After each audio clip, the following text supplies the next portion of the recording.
අයිබෝවන් වාසනාවන්තෝ සුබ දවසක් ප්‍රාර්ථනා කරනවා ඔබට. අද දවසේ අපි කතා බහට ලක් කරන මාතෘකාව මේ කාලවකවානුවේ බොහෝ සෙයින් මාධ්‍ය ඔස්සේ සාකච්ඡාවට ලක් කරන විශේෂ සමාජ මාධ්‍ය ඔස්සේ සාකච්ඡාවට ලක් කරන මාතෘකාවක්. අපි අපේ ජීවිතයේ ඍජුවම සම්බන්ධ හැබැයි බොහෝ දෙනෙක් ඒ පිළිබඳ දැනුමක් නොමැති මාතෘකාවක් පිළිබඳවයි අද දවසේදී අපි කතා කරන්නේ. ඒ තමයි බඳු.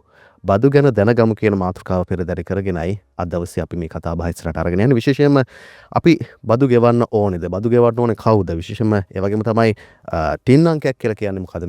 මේ කාරණා බොහෝ සෙයින් සමාජ මාධ්‍ය ඔස්සේ සාකච්ඡා කරන විශේෂයෙන්ම ඔන්ලයින් මාර්ගයෙන් ඔස්සේ මේකට ලියාපදිංචි වෙන්න පුළුවන්ද කියන කාරණා පිළිබඳ විවිධ ගැටලු මතුවෙනවා. අපි සෝදානම් සාකච්ඡා කරන්න ආරාධනා කරන ආරම්භයේ වගේම අවසානයේවත් එක්ම සිත් පහන්නට වැඩසටහන අහන්න ඔබට පුළුවන් දවසේදී බදු සම්බන්ධයෙන් ඔබට තිබෙන ගැටලු निराකරණය කරගන්නට. අද දවසේදී අපිට සම්පත්දායකත්වය ලබා දෙනවා දේශීය ආදායම් දෙපාර්තමේන්තුවේ ජ්‍යෙෂ්ඨ කොමසාරිස් HHT ප්‍රියන්ති මහත්මිය අද දවසේදී අපිට සම්පත්දායකත්වය ලබා දෙන්නේ. ආයිබෝන් ඔබතුමීට.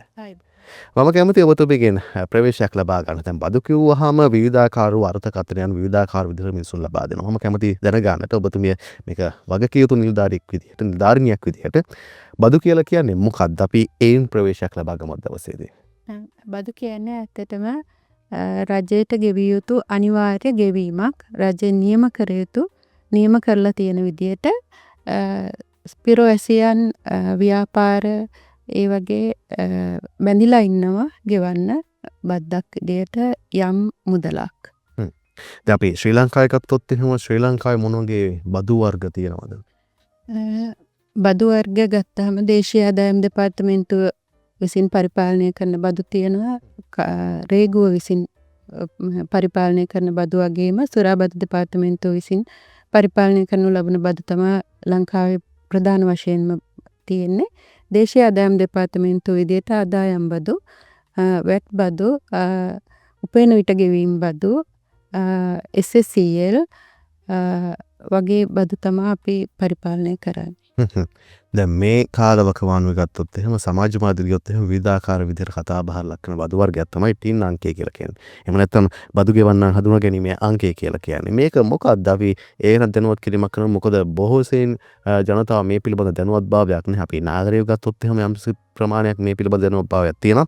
හැබැයි ගාමීය වශයෙන් ගියොත් මේ පිළිබඳ සුළුතරයක් විතරයි දැනුම තියෙන්නේ. අපි ඒක මතක් කිරීමක් කරන මොකද්ද මේ ටින් අංකය කියලා කියන්නේ? ටින් අංකය කියන්නේ බදු ගෙවන්නා හඳුනා ගැනීමේ අංකය. කියන්නේ tax identification number කියන එකේ මුල අකුරු එකතු වෙලා තමයි ටින් කියන එක ඇවිල්ලා තියෙන්නේ.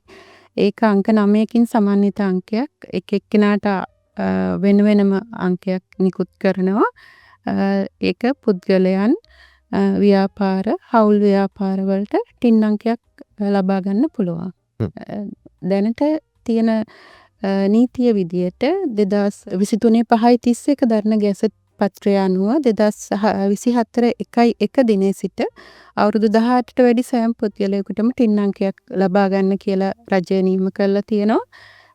ඒ අනුව දේශීය ආදායම් දෙපාර්තමේන්තුව විදියට අපි ටින් අංක නිකුත් කිරීමේ කටයුත්ත දැන් සිදු කරගෙන යමින් පවතිනවා. වෙළඳ පොට කියලා භාණ්ඩයක් මිලදී ගත්තත් ඒ භාණ්ඩයටත් ඔබ යම්කිසි බදු මුදලක් කියනවා. ඉතින් ඒ නිසාම ඔබ මේ පිළිබඳව දැනගන්න ඕනේ. ඒ නිසාම අපි මේවන් වැඩසටහන ඔබට සමීප කරන්නේ. දැන් ඔබතුමී හොඳ කාරණාවක් මතු කරා. දැන් ටින් අංකයක් අවුරුදු 18ට වැඩි සෑම පුද්ගලයෙකු සතුව තියෙන්න ඕනේ කියන කාරණාව පිළිබඳව. මේක තියෙන්න ඕනේ. ඇයි මොන වගේ දේවල් වලටද මේ ටින් අංකයේ ප්‍රයෝජනවත් වෙන්නේ අපේ ප්‍රායෝගික ජීවිතේදී? 2024 ගැසට් පත්‍රයෙන් ආවට 2026 අංක 11 දන්න දේශීය ආදායම් පනතෙන් තමයි ඒක පනතක් විදියට සංශෝධන පනත ගෙනාවේ. ඒකෙදි කාරණා කිහිපයකටම ටින් අංකය වැදගත් වෙනවා. ඒක ප්‍රධානම බැංකු ගිණුමක් විවෘත කිරීමේදී, ණය කාඩ්පත් ලබා ගැනීමේදී, ඒ වගේම මෝටර් රථයක් අලුතින් ලියාපදිංචි කිරීමේදී, මෝටර් රථ වාහන බලපත්‍ර අලුත් කිරීමේදී, ඉඩම් ලියාපදිංචි කිරීමේදී, ඒ වගේම කොටස් හෝමාරු කිරීමේදී, කියන්නේ කොටස් මිලදී ගැනීමේදී, කොටස් පැවරීමේදී, ඒ වගේ කටයුතු වලදී ටින් අංකය අනිවාර්යෙන් සඳහන් කරන්න කියලා නියම කරලා තියෙනවා. ඒක නිසා අවුරුදු 18ට වැඩි සෑම ප්‍රවේශියෙකුම ටින් අංකයක් ලබා ගැනීම වැදගත් වෙනවා. ඒත් එක්කම ආපු ගැටලුවක් තමයි කොහොමද අපි මේ ටින් අංකයක් ලබා ගන්න විවිධාකාර අදහස් බලනවා. මොන වගේ ක්‍රියාපටිපාතයද අපි ටින් අංකයක් ලබා ගන්නකොට මොන වගේ සහතික අපි සතුව තියෙනවද? මොන වගේ ලියකියවිලි අපි සතුව තියෙන්න ඕනද? කොහොමද අපි දැන් අපි දැකලා තියෙනවා අද අන්තර්ජාල ඔස්සේ ලියාපදිංචි වෙන්න පුළුවන් කියලා සඳහන් කරනවා. අපි කොහොමද මේක ලියාපදිංචි වෙන අපි ගැන මතක් කිරීමක් කරමු. දැනට දෙපාර්තමේන්තුව සතු තොරතුරු අනුවත් අපි ටින් අංක ඉෂු කරලා නිකුත් කරලා තියෙනවා. දැනට මිලියන 14කට ආසන්න ප්‍රමාණයකට ටින් අංක නිකුත් කරලා තියෙනවා. ඒක තමන්ටම බලා ගන්නත් පහසුකම දැන් මේ දෙපාර්තමේන්තුවේ ප්‍රමිස් පද්ධතිය හරහා පුළුවන්. ඒ වගේම දෙපාර්තමේන්තුවට පැමිණලා ලබා ගන්නත් පුළුවන්.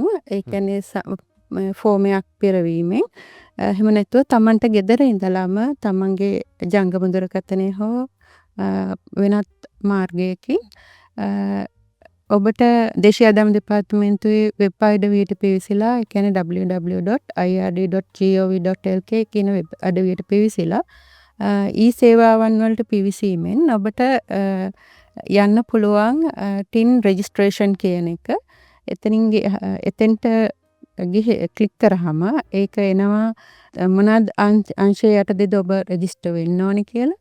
ලෝකල් ඉන්ඩිවිඩුවල් කියන එක තෝරලා ඒකේ තියෙන විස්තර සම්පූර්ණ කිරීමෙන් පස්සේ ඒකට උඩුගත කරන්න ඕනේ ඔබගේ ජාතික හැඳුනුම්පතේ ඉදිරිපස සහ පිටුපස. ඒකෙදි ඔබගේ ලිපිනය දැන්ට පදිංචි ලිපිනය හා වෙනස් නම් අපේ ජාතික හැඳුනුම්පතේ ලිපිනය ඒකට තහවුරු කිරීම ලේඛන ඇතුළත් කරන්න ඕන. එතකොට ඔබට අපේ නිලධාරීන් පරීක්ෂා කිරීමෙන් අනතුරුව ටින් අංකය නිකුත් කරනවා. දැන් අපි උදාහරණයකට ගමු. දැන් මම ටින් අංකයක් ලබා ගන්න යනවා. දැන් ඔබතුමී සඳහන් කරපු විදිහට සේවාව ඔස්සේ ටින් අංකයක් ලබා ගන්න යනවා. ඔම රෙජිස්ටර් වෙන්න යනකොට ලියාපදිංචි වෙන්න යනකොට මට පෙන්නනවා මගේ දුරකථනය හෝ ඒවා පරිගණකය හොවා මම දැනටමත් ලියාපදිංචි කියලා පෙන්නනවා. හැබැයි අපි ලියාපදිංචි වෙලා නැහැ. අපි ඉබේම කොහොමද ලියාපදිංචි වෙලා. මෙහෙම ලියාපදිංචි වෙලා ඉන්නකොට අපි කොහොමද ටින් අංකය හොයාගන්නේ? ටින් අංකය ලබා ගන්නේ කොහොමද? ඔබට දේශීය ආදායම් දෙපාර්තමේන්තුවේ ප්‍රධාන කාර්යාලයට හෝ ප්‍රාදේශීය කාර්යාල වලට ගිහිල්ලා පුළුවන්. ඊට වඩා දැනට පහසු කරලා තියෙනවා දේශීය ආදායම් දෙපාර්තමේන්තුවේ මම කලින් සඳහන් කරපු විදිහට වෙබ්සයිට් එකට ගිහිල්ලා වෙබ් පිටුවේ තියෙනවා ටින් ඔතෙන්ටිකේෂන් කියලා. එතන ක්ලික් කරාම ඒක දෙන්න ඕනේ ඔබගේ මොබයිල් දුරකථන අංකයක් හෝ ඊමේල් ලිපිනයක්. ඒකට ලැබෙන OTP එක ඇතුළත් කිරීමෙන් ඔබගේ ටින් නම්බරය බලා ගන්න පුළුවන්. මේ බදු කියන එක රටේ සංවර්ධනයට විවිධාකාර දේවල් වලට භාවිතා වෙනවා. දැන් සමහර වෙලාවට මිනිස්සු විවිධාකාරයි, රටේ ඉන්න ජනතාව විවිධාකාරයි. ඒ නිසාම සමහර වෙලාවට මේ බදු ගෙවීම පැහැර හරින අවස්ථා වුණ තරම් තියෙනවා. මෙහෙම බදු ගෙවීම පැහැර හරිනකොට නීතිමය වශයෙන් මොන වගේ වගකීමක් තියෙනවද? නීති වශයෙන් මොන වගේ බලපෑමක් වෙනවද? නීතිමය වශයෙන් මොන වගේ ප්‍රතිවිපාකයක් අත් වෙනවද මෙහෙම බදු මග හරින කෙනෙකුට? ඇත්තටම දේශීය ආදායම් පනතේ අනුව බදු මගහැරීම කියන එක දණ්ඩනයන්ට යටත් වෙන වරදක්. ඒ වගේම සිරගත කිරීම පවා බලපු ගන්නන්න පුළුවන්.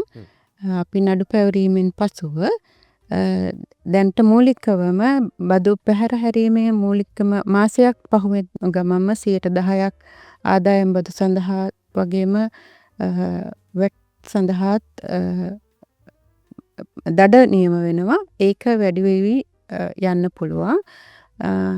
ඒක දඩ ගෙවීම දඩ පැනවීම වගේම දඩ වැඩිවීම වැට් සඳහා 100%ක්ම යන්න පුළුවන්.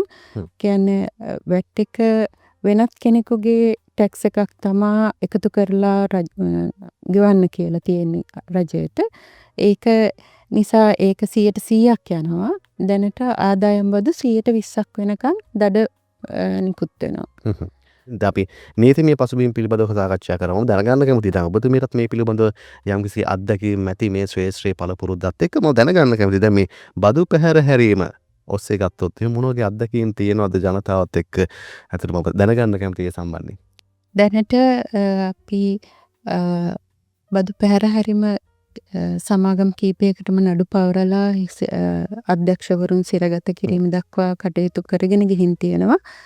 දැනටත් අපි ක්‍රිමිනල් ඉන්වෙස්ටිගේෂන් යුනිට් එකෙන් ඒ තවදුරටත් ඒ වගේ කටයුතු වැඩි කරන්න ක්‍රියා කරමින් සිටිනවා. ඒක නිසා નિયમિત වේලාවට નિયમિત බද්ධ ගෙවීම තමා වැදගත්. ඒක රටේ පුරවැසියෙක් විදියට තමන්ගේ වගකීමක් කියලා අරගෙන ගෙවීම සිදු කරනවා නම් නීතිමය කටයුතු වලට නොගැවී තමන්ගේ කටයුතු කරගන්න පුළුවන්. අනිවාර්යයෙන්ම ඒත් එක්කම දැනගන්න කැමතියි ඔබතුමීගේ දැන් අපි බදු ගෙවනවා. මේ බදු රටේ මොන වගේ දේවල් වලට වෙනවද? අපි ඒක ගැන කතා කරමු. මොකද ජනතාව බදු ගෙවන්නේ ජනතාවගේ මුදල් නැවතත් ජනතාවටම යොමු වෙනවාද කියන කාරණාව යම්කිසි ගැටලුවක් ජනතාවට එනවා. මේක සාමාන්‍යයෙන් මොන වගේ දේවල් වලට වෙන්නවද මේ ජනතාව එකතු කරන බදු මුදල් වලට? ඔව් සමහන් මට තව අරකට දඩගෙනවීම සම්බන්ධව අලුත් සංශෝධන පනත යටතේ ආදායම් බදු සඳහා ලක්ෂ 4ක් වෙනකං දඩ පැනවීම සිදු කරනවා. නීතිමය කටයුතු ඇවිල්ලා තියෙනවා. ඒ වගේම සිරගත කිරීම මාස 6කට නොවැඩි සිරගත කිරීමක් තියෙනවා. තව වැට් සඳහා ඒක 1 මිලියන් වෙනකං දඩ මුදල වැඩි කරලා තියෙනවා. ඒකයි තව ඒකෙත් සිරදඬුවමකුත් තියෙනවා මාස 6ක් වෙනකම්.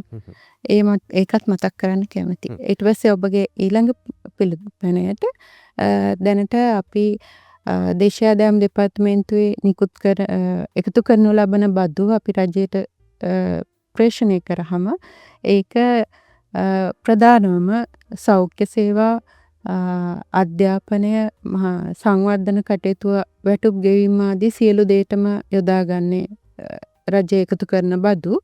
ඒක ඕනෑම අයෙකු කුඩා කාලයේ සිටම ලංකාවේ නිදහස් සෞඛ්‍ය කියන එක හැමෝම ගොඩක් දෙනෙක් ලබාගෙන තියෙනවා ලංකාවේ. පෞද්ගලික සේවා දැන්ට තිබුණත් ඉතින් එතකොට දකුණු ආසියාව විදියට ගත්තහම හොඳම සෞඛ්‍ය සේවය තියෙන ලංකාවේ. ලංකාවේ සෞඛ්‍ය සේවයට අපේ සියලුම ජනතාව එකතු කරලා බදු මුදල් තමා නැවතත් ඔබටම සහනයක් වෙලා එන්නේ. ඒක අපේ ලංකාවේ පොඩි දරුවෙක් ඉපදීමේ සිට ඒ දරුවට එන්නත් ඊට පස්සේ ත්‍රිපෝෂ ලබා දීම ගර්භණී මාතාවන් සියලුම කුඩා වයසේ දරුවන්ගේ බර කිරීම කියන එකත් සංවර්ධනයට වැදගත් වෙනවා ඉදිරියේදී. ඒ කියන්නේ ඒක පොඩි දරුවෙක් නිරෝගී ජාතියක් බිහි වුණොත් තමා හොඳ සෞඛ්‍යමත් ඒක ඉදිරියේ සංවර්ධනයට බල එකතු වෙන්නේ හොඳ නිරෝගී පරපුරක්. ඒකට ඊළඟට අධ්‍යාපනය බැලුවහම අධ්‍යාපනය නිල ඇඳුම් පෙළපොත් ඒ දේවල් නොමිලේ ලැබෙන්නේ ලංකාවේ 1 සිට 13 වසර දක්වා අධ්‍යාපනය වගේම ඒකත් අපි දකුණු ආසියාවේ හොඳම සාක්ෂරතාවය අතින් ඉහළම ඉන්න වැදගත් වෙලා තියෙනවා. ඒ සියල්ලටම එකතු කරන ලද බදු මුදල් තමයි යෙද වෙන්නේ. ඒක ඒ වගේම සංවර්ධන කටයුතු වලටත් බදු මුදල් බොහෝ ප්‍රමාණයක් යෙද වෙනවා විදේශ ණය වගේම. ඒක අතින් බැලුවහම සියලුම රටේ පුරවැසියන් එකතු කරලා දෙන බදු මුදල නැවතත් ඔබටම සහනයක් සලසන්න වැදගත් වෙනවා.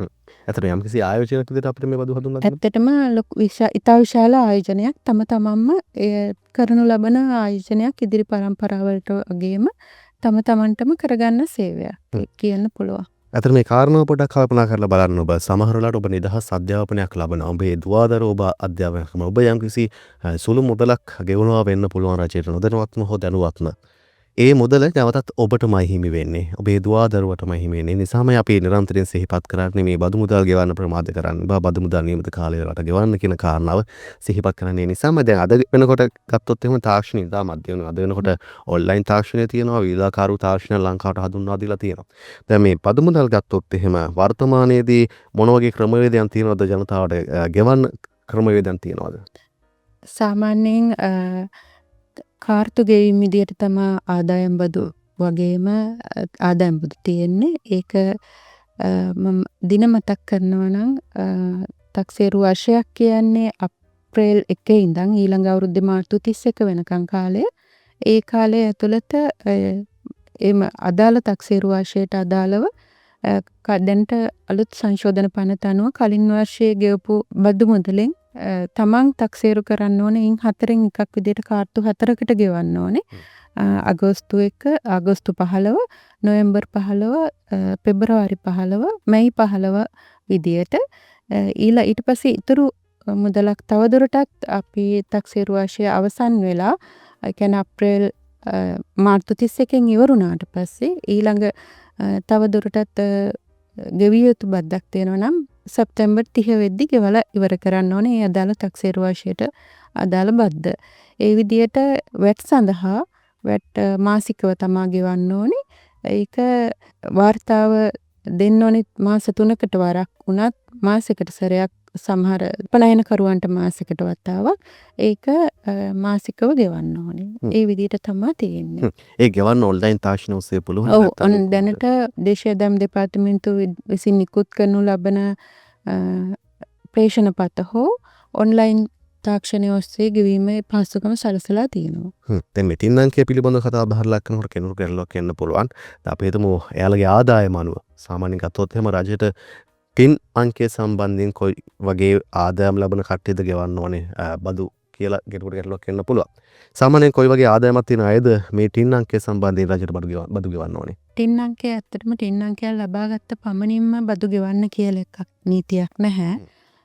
බදු ගෙවීමට යටත් වෙන්නේ ආදායම් බදු සඳහා මාසෙකට 1,50,000ක ලාභයක් හෝ වර්ෂයකට 18,00,000කට වැඩි ආදායමක් ලබනවා නම් පමණයි. ඒක පුද්ගලයෙක් ගත්තාම එයාගේ සේවා ආදායම නම් ඒ විදියට මාසෙකට 1,50,000ට වැඩි නම් එයා බද්දට යටත් වෙනවා. ඒක ඒ ඇඩ්වාන්ස් ඉන්කම් ටැක්ස් විදියට සේවා යෝජකයා විසින් ඒක අඩු කිරීමක් කරලා දේශීය ආදායම් දෙපාර්තමේන්තුවට ප්‍රේෂණය කරන්න ඕනේ සේවා යෝජකයා විසින් ඉතුරු කොටසකට තමන්ගේ බද්ද ගෙවන්න ඕනේ. ඒ වගේම වැට් සඳහා නම් ඒක වෙනස් අලුත් සංශෝධන පනතෙන් ඒ පහුගිය විදියටම පසුගිය කාලයේ පැවති විදියටම ඉදිරියටත් ගෙන යනවා. කියන්නේ කාර්තුවට ලක්ෂ 15ක් සහ වාර්ෂයකට පිරිවැටුම මිලියන 15ක් හා මිලියන 60ක් විදියට. වාර්ෂික පිරිවැටුම් මිලියන 60කට වැඩි නම් වැට් සඳහා ලියාපදිංචි වෙන්න ඕන. දැන් අපි හිතමු මේ කෙනෙක් ස්වයං රැකියාවක් ආරම්භ කරනවා. අපි තමන්ගේ මහත්සයෙන් යම්කිසි ස්වයං රැකියාවක් ආරම්භ කරනවා. මේ කෙනා බදු ගෙවන්න ඕනේද? බදු ගෙවන්න ඕනේ නම් එයා විශේෂයෙන් අවධානය ලක් කරන්න ඕන කරුණු මොනවාද? එයාටත් ඒ විදිහටම තමා ඒ කියන්නේ ස්වයං රැකියාවක් වුණත් එයාගේ පොත්පත් කියන්නේ රෙජිස්ටර් තියාගන්න වෙනවනේ ඕනම බිස්නස් එකකදී තමන්ගේ ලාභය හොයනවනේ. ඒ කියන්නේ ආදායම් ලියන්න ඕනේ, වියදම් පවත්වාගෙන සටහන් පවත්වාගෙන යන්න ඕනේ. එතකොට එයාටම පුළුවන් තමන්ගේ කියන්නේ මාසික ආදායම 1,50,000කට වැඩිද කියද අඩුද කියලා තමන්ටම ගණනය කරගන්න පුළුවන්.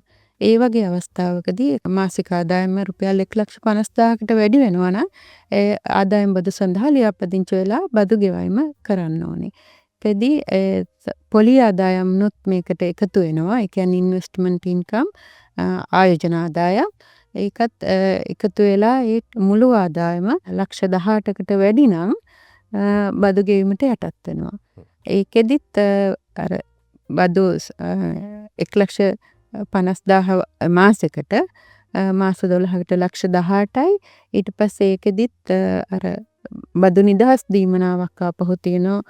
ඒක තමයි බදු නිදහස් දීමනාව. ඊට පස්සේ ස්ලැබ්ස් ක්‍රමයට තමයි ටැක්ස් එක කැල්කියුලේට් කරන්නේ. ඒ කියන්නේ යා ලබන ආදායම අනුව තමයි ඒ ටැක්ස් එක වදින්නේ.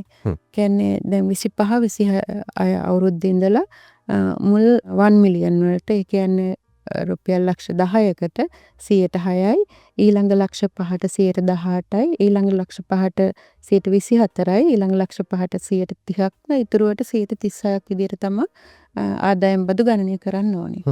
ඒත් එකම දැනගන්න කැමතියි දැන් අලුතෙන් ව්‍යාපාරයක් යම්කිසි කෙනෙක් ආරම්භ කරනවා. යම්කිසි පුද්ගලයෙක් අලුතෙන් තමන්ගේ මහන්සියෙන් යම්කිසි ව්‍යාපාරයක් ආරම්භ කරනවා නම් ඒ කෙනා මේ බදු සම්බන්ධයෙන් දැනගත යුතු කරුණු මොනවාද?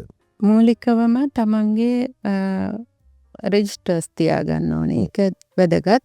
ඒ කියන්නේ ආදායම් බදු නිලධාරීන් හෝ පරීක්ෂා කිරීම අවස්ථාවක් වුණොත් එයට පහසුවෙන් ඉදිරිපත් කරන්න පුළුවන් වෙන්න.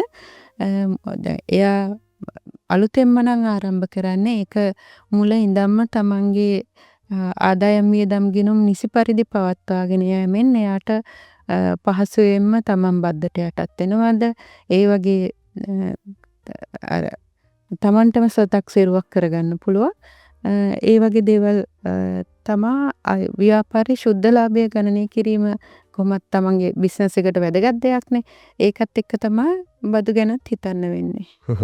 දැන් අපි අහලා තියෙනවා අපි විවිධාකාර මාධ්‍යන ඔස්සේ අහනවා බදු මග හරින පුද්ගලයන් බදු ගෙවීමේ මග හරින පුද්ගලයන් විවිධාකාර විදිහට මේ බදු මග හැරීම් සිද්ධ කරනවා කියන කාරණා. මේ නිසා බදු පැහැර හැරීම නිසා රටේ ආර්ථිකයට මොන වගේ බලපෑමක් සිද්ධ වෙනවද? කියන්නේ බදු පැහැර හැරීමෙන් හේතුවෙන් රජයට ලැබිය යුතු ආදායමක් තමයි අහිමි වෙන්නේ. ඒක අර මම අපි කලින් සඳහන් කරපු සියලුම කටයුතු වලට එතකොට බාධාවක් වෙන්න පුළුවන්.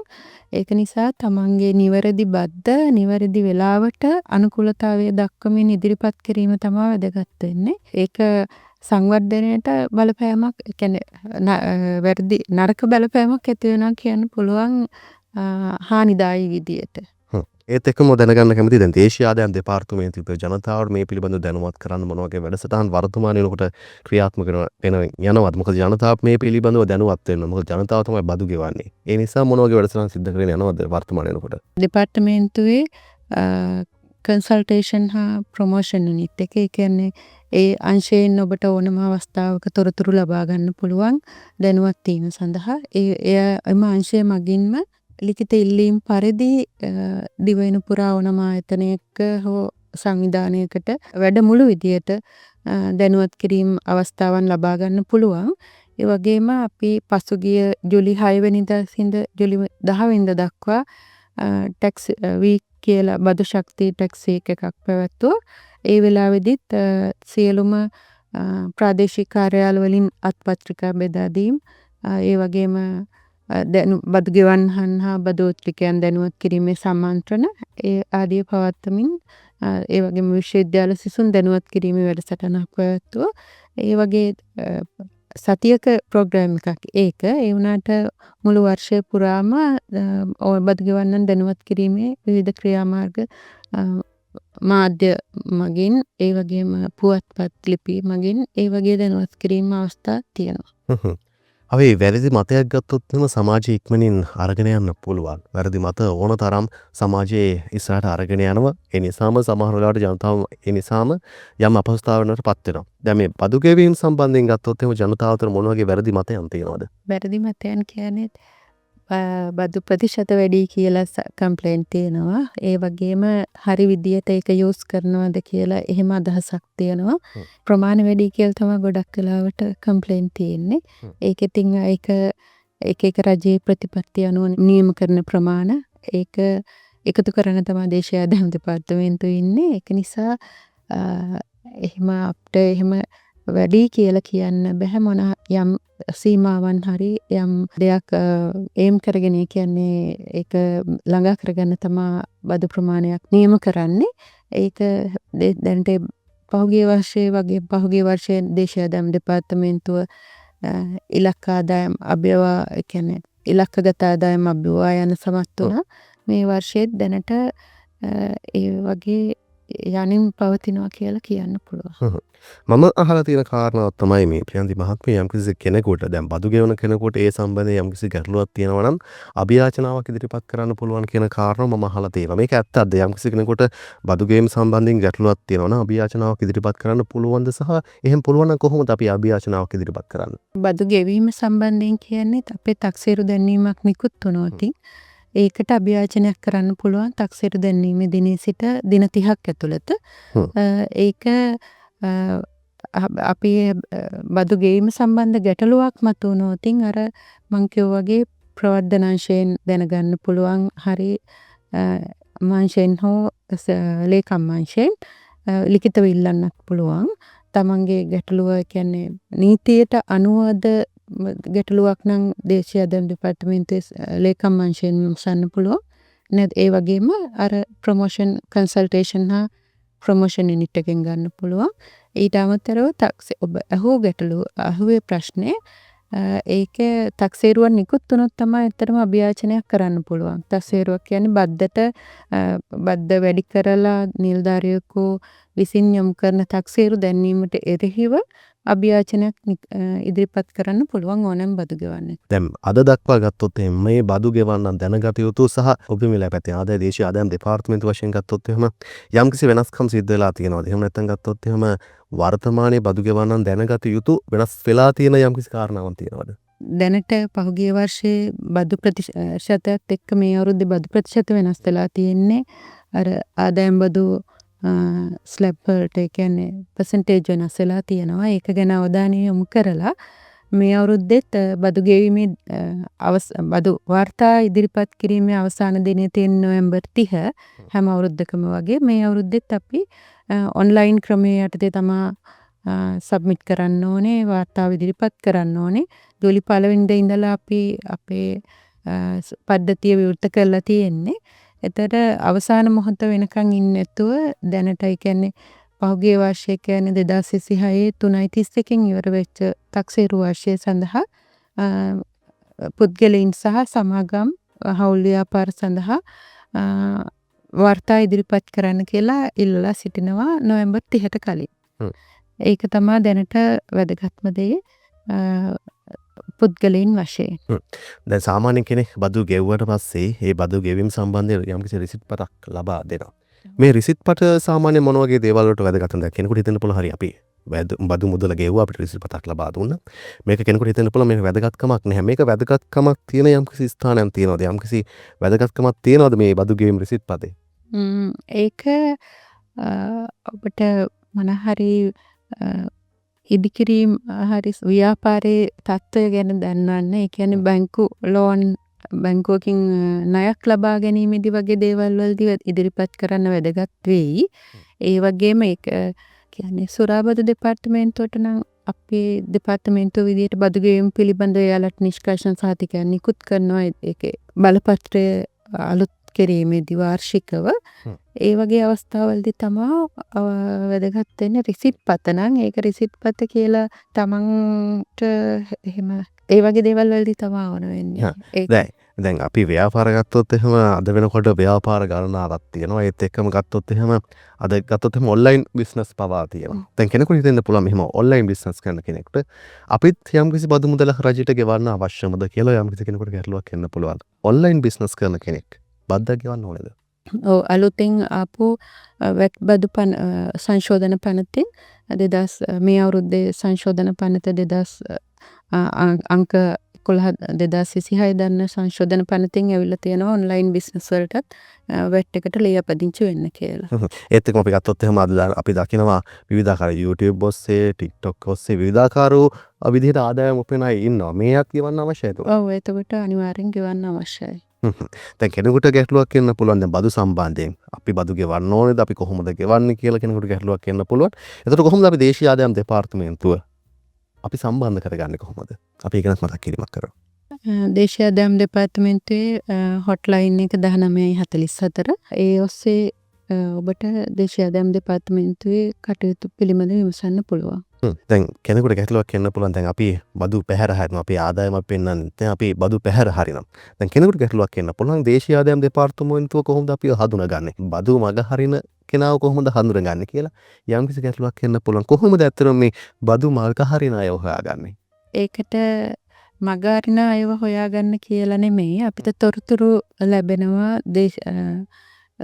දෙපාර්තමේන්තු බොහොමයකින්. ඒ කියන්නේ මෝටර් රථ ප්‍රවාහන දෙපාර්තමේන්තුව, ඉඩම් රෙජිස්ට්‍රාර් දෙපාර්තමේන්තුව, ඒ වගේ ආයතන කස්ටම් එකෙන් ඒ වගේ ආයතන වලින් අපිට තොරතුරු හුමාරු වෙනවා ඇත්තටම.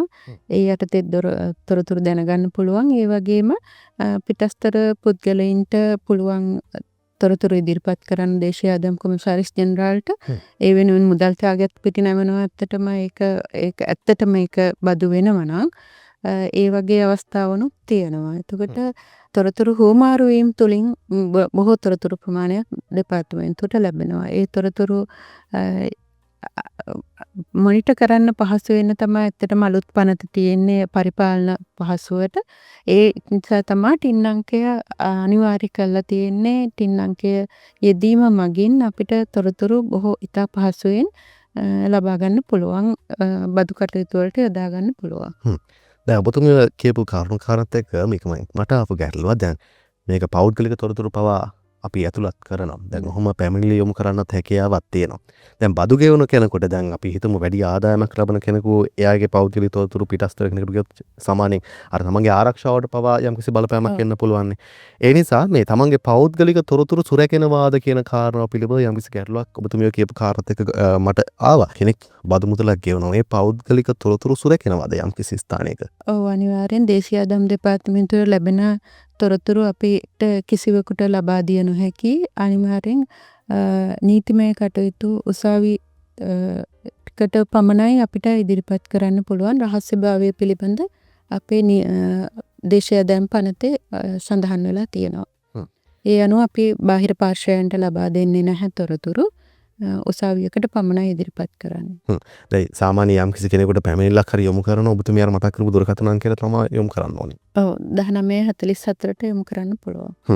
මම අවසාන වශයෙන් ඔබතුමියගෙන් දැනගන්න කැමති උදෑසන 10 පසු විනාඩි 47යි දැන් වෙලා. මම අවසාන වශයෙන් දැනගන්න කැමති සමස්ත ජනතාව ගත්තොත් එහෙම නැත්නම් අපේ බදු ගෙවන ජනතාව ගත්තොත් එහෙම මොන වගේ පණිවිඩයක් දෙන්න තියෙනවද දේශීය ආදායම් දෙපාර්තමේන්තුව විදිහට මොන වගේ දැනුවත් කිරීමක් සිදු කරන්න තියෙනවද අවසාන වශයෙන්? ඔබට යම් බදු බැඳියාවක් තිබෙනවා නම් අපි කතා කරා වගේම ඒක නිසි පරිදි ආදේශ ආදායම් දෙපාර්තමේන්තුවට කියන්නේ රජයට ගෙවන්න ඒක નિયમિત දින નિયમિત බද්ද ගෙවා වාර්තා ඉදිරිපත් කරන්න කියලා තමයි කියන්න තියෙන්නේ. ඉතින් අද දවසේ අපි කතා බහ කරේ බදු සම්බන්ධයෙන් ඔබ දැනගත යුතුම බදු කාරණා පිළිබඳවයි අද දවසේ ඔබට ගැටලු තියෙන්නේ නැති ඔබට පුළුවන් ඒ ගැටලු निराකරණය කර ගන්නට අමිතුයි මතක් කරපු දුරකථන අංකයට දුරකථන නැවතුමක් ලබා දෙන්න ඔබේ තිබෙන ගැටලු निराකරණය කර ගන්නට හැකියාවක් තිබෙනවා. අද දවසේ අපිට සම්පත්දායකත්වය ලබා දුන්න දේශීය ආදායම් දෙපාර්තමේන්තුවේ ජ්‍යෙෂ්ඨ කොමසාරිස් HHT අප්‍රියන්ති මහත්මිය අද දවසේදී අපිට සම්පත්දායකත්වය ලබා දුන්නේ මේ ටින් අංකය කියලා කියන්නේ මොකද්ද?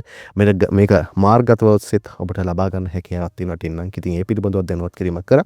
ඔබට තවත් ඒ සම්බන්ධයෙන් ගැටලු තියෙනවා නම් අර මතක් කරපු දුරකථන අංකයට දුරකථන නැවතුමක් ලබා දෙලා සම්බන්ධයෙන් තොරතුරු දැනගන්නට හැකියාවක් තියෙනවා. බෙහෙම ස්තුතියි අද දවසේ අපිට සම්පත්දායකත්වය ලබා දුන්නා. දේශීය ආදායම් දෙපාර්තමේන්තුවේ ජ්‍යෙෂ්ඨ කොමසාරිස් HHT ප්‍රියන්ති මහත්මිය බෙහෙම ස්තුතියි අද දවසේ අපිට එකතු වුණාට. ඔබට සුබ දවසක්.